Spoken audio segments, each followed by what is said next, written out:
What's up, YouTube? This is Too Raw for TV. All right, so next year, of course, will be a big election year. The midterms are coming up. We're going to have a swath of United States senators up for re-election. Every U.S. representative will be up for election. You're going to have state legislatures up for election, city councils, members up for election, mayors, governors as well, and many referendums and proposed state laws up for vote for the American people throughout the country, right? So it's going to be a very big election day. Of course, it's going to be important as well when it comes to the future of the Trump administration. Are they going to be able to extend their majorities, their Republican majorities, and continue with their triumphant and as far as the branches of government is concerned, or will the Democrats be able to make a comeback? But I want to focus on this election coming up in November here in my home state of Virginia. It's going to be the gubernatorial election. It's going to be a historic one either way because Virginia is about to get its first ever female governor. On the Democratic side, Abigail Spanberger, a United States Congresswoman from the state of Virginia, and Winsome Earl Sears, who is the Lieutenant Governor of Virginia at this time. She's the first ever female to hold that position in the state of Virginia.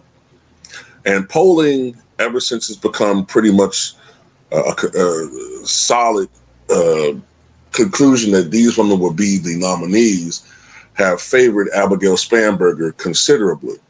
Although there have been some polls that have suggested the race is tightened some, most credible polls show Abigail Spanberger with something around a 7 to 12 point lead, right? There's been a consistent lead on her part.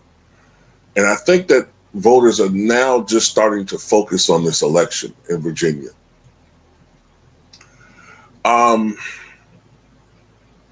These are my thoughts, okay?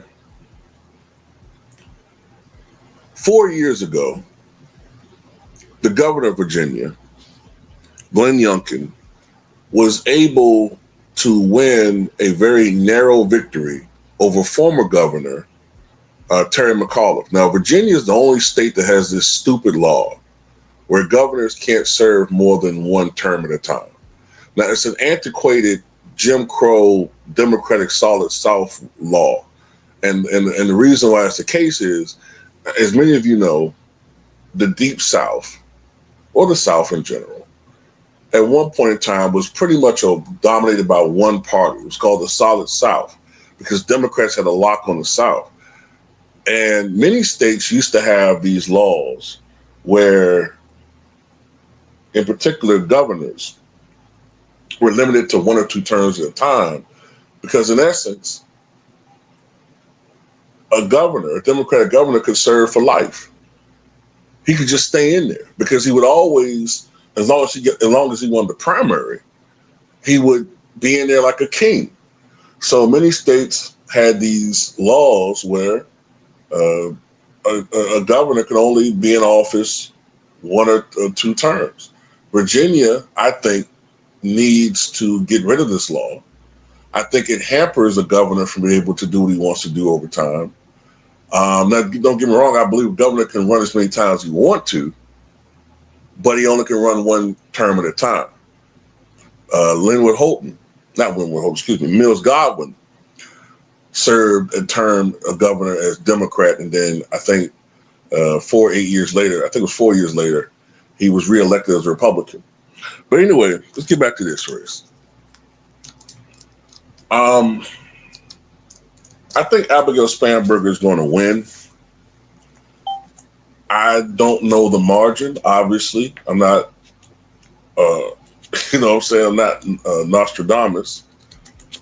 But I get the impression, if I had to be a betting man, right?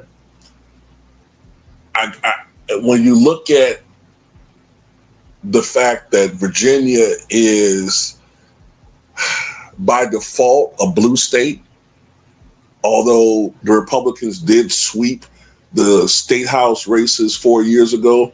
Glenn Youngkin, Winsome Earl Sears, and I think Jason Miyares, I think his name is, the Attorney General. They all won by about 51 to 49% margins. It was very narrow. And part of it was that Glenn Youngkin and the Republicans ran an excellent campaign in Virginia, excellent campaign.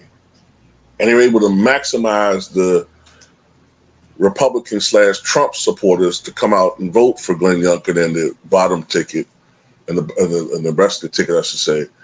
And Terry McAuliffe ran a horrible campaign.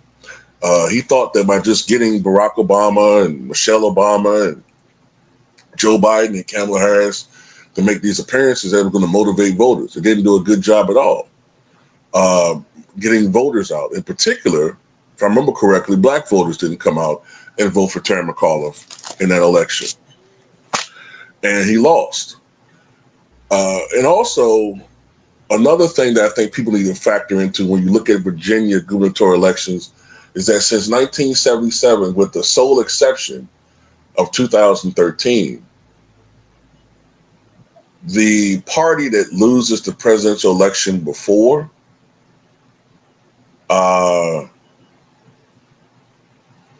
wins the governor's office the next time. Now, I think that is going to be broken again this year. I don't think it's going to happen. But if you recall, Trump overperformed in Virginia last year.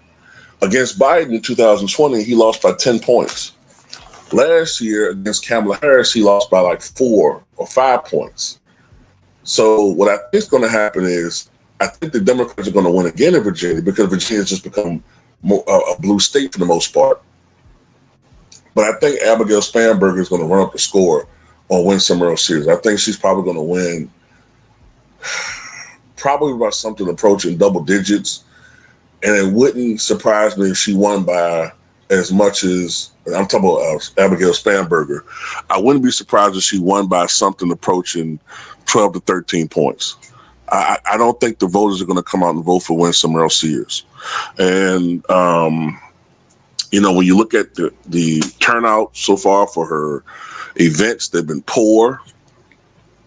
And I think also Virginia is not a good fit for her brand of republicanism, which is Trumpism. It's not a really good fit. Now, Glenn Youngkin was able to win, but Glenn was able to tone down the toxicity of Trump, and he was able to mainstream it a bit more, and he was more tolerable to independent voters. Winsome Earl Sears is more of the typical, I'm getting at, man. She's more the typical fire-breathing MAGA type. You know what I'm saying? And the issues she's trying to galvanize voters with and supporters with. Let me just say transformers. Some of the woke, quote unquote, I'm using quotes here, quote unquote, woke culture issues. It doesn't play well in Virginia. This isn't the same Virginia from 30 years ago when this was a Republican conservative state. It's not the same. It's not the same state anymore. Republicans really, really, really have to run up the score in rural areas. They have to run up the score in rural areas and some of the smaller communities in Virginia to offset the vote for Democrats in, Richmond, Henrico at times, but definitely Richmond is very heavily Democratic. Chesterfield's become Democratic, if I'm not mistaken. It used to be a very Republican area. But the big enchilada is Fairfax, Northern Virginia, Tidewater. Those are the big Democratic swaths. And usually Republicans now have a hard time doing that. And if you look at the fact that they were barely able to win in a more favorable environment 4 years ago, which was, if you think about it, Biden was president, but the economy had started souring in the spring and summer of 2021. It was more favorable, you know what I'm saying? It was a more favorable environment for Republicans. Winsome Earl Sears talking about those types of topics, whereas Abigail Spanberger is talking more about the economy and, you know, the tariffs and inflation. And those are things that I think resonate more with voters right now. The economy almost always resonates more with voters. And the president is Trump now. So people are not going to blame Biden anymore. They're going to blame, for the most part, Trump, unless you're a Trump supporter. But if you're an impartial voter, you tend to blame the party that's in power. And the Republicans are in power, right? Another thing that has to be mentioned too, and it's inevitable. You guys have noticed that I've always said that I've never understood why Black Republicans run for office, because they never win for the most part, almost never win. And they almost always underperform. Now, I know Tim Scott's been elected senator from South Carolina, but I mean, he's a special case, okay? In order for Winsome Earl Sears to win this thing, she's going to have to run up the score in rural areas, right? The problem is many of the rural areas that she needs to run up the score with, they're not going to vote for somebody like her. And it's going to be for reasons that she don't want to, I mean, she just, people just going to have to acknowledge. Some of them are not going to vote for her because she's Black. That's the conundrum of being a Black Republican. You want that acceptance so bad, but many of them are not going to vote for you because you're Black. They don't want you in that party. The Nick Fuentes's of the world, they don't want you. They're not going to vote for you. You know, so I kind of see this election going a little bit the same way that the election went in North Carolina last year between was it Mark Robinson and Josh Stein, Josh Stein, I think it was.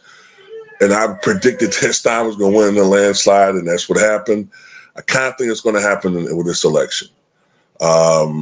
I think Abigail Spanberger is going to become the first female governor of Virginia.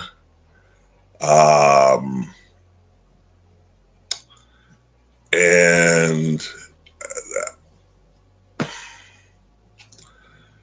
yeah, the enthusiasm factor is another thing I got to think about too. Democrats are going to be just more enthused to come out and vote in this election than Republicans are. That's just how it's going to be, you know? So if I had to just guess a margin, if I had to just put it out there, I wouldn't be surprised if Abigail got something around 53% of the vote. Winsome Earl Sears, maybe 40, 45%. Well, I wouldn't say 45. Maybe 44% of the vote, 43%, and the rest going to minor party candidates. I wouldn't be surprised. If it's a smaller minor party vote, then maybe Abigail gets 54, 55%, Winsome Earl Sears 44%.